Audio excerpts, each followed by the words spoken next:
One of the main threats to world safety is the misuse by terrorists of chemical, biological, radiological and nuclear materials. The town of Maastricht has hosted this international exercise in helping authorities understand how to deal with threats of this kind. Atomic14 was an international exercise on the prevention of nuclear terrorism. International government experts from all over the world came together to increase their knowledge and improve their cooperation.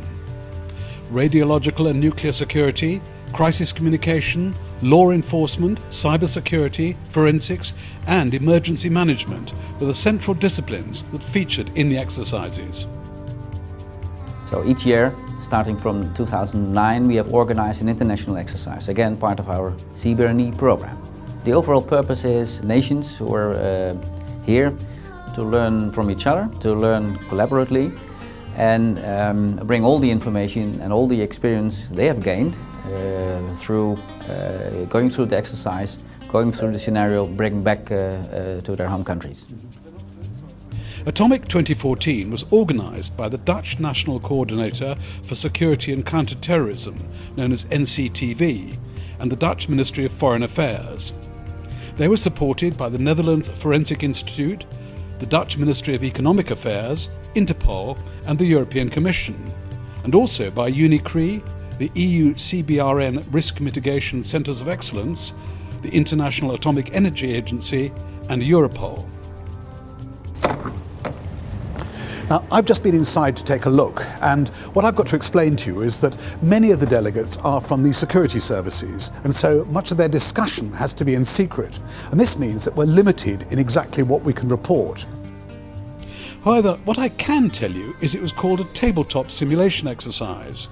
And I can also tell you that there are roughly 250 delegates from 50 countries, ranging from Australia to Zambia, and every continent's represented except Antarctica.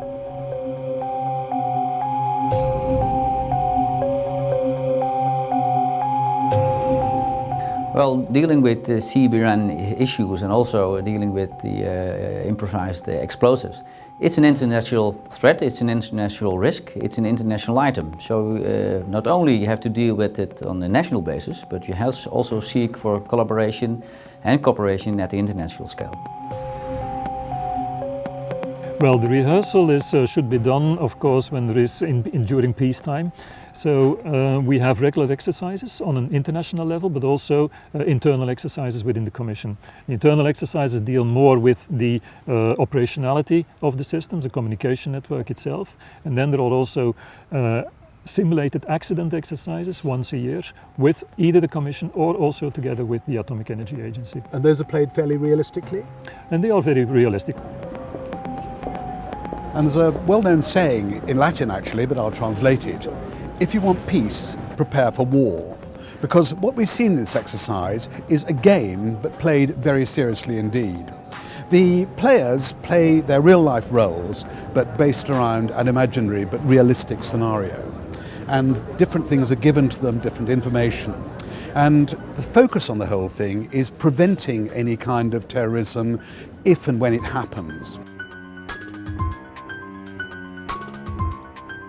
If in Brussels tomorrow there is a dirty bomb, there is an explosion with some radioactive material, you will have legal people which will start arguing about who is responsible, who is going to pay, who is liable, what kind of legislation do we have to intervene. You will have the firefighters, you will have the military, you will have the police, you will have the people from the Nuclear Research Center, you will have people from the independent authorities, and they will all have something to do and to say. You will have, and you will have the population in the end also which wants to be informed. And the last thing you want to happen is that you have 4 different people saying different things about the same event. So what we really focus on is to try and bring all these different stakeholders around the table, make them realize that they all have a certain role to play, but that this has to be organized properly, this has to be trained also between them, because it's not spontaneous. Cyber crimes towards illicit transportation of nuclear activities, or things that might not be taken so seriously, especially with our borders in West Africa, which are so porous. We must fight together against terrorism, of course, and we must be in some kind of connection or network. This is most important thing. Nobody wants this to happen. But you know, as they say, there are the good boys and the bad boys.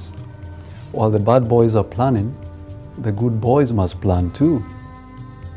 This is a high impact issue, perhaps a low probability, but again, a high impact.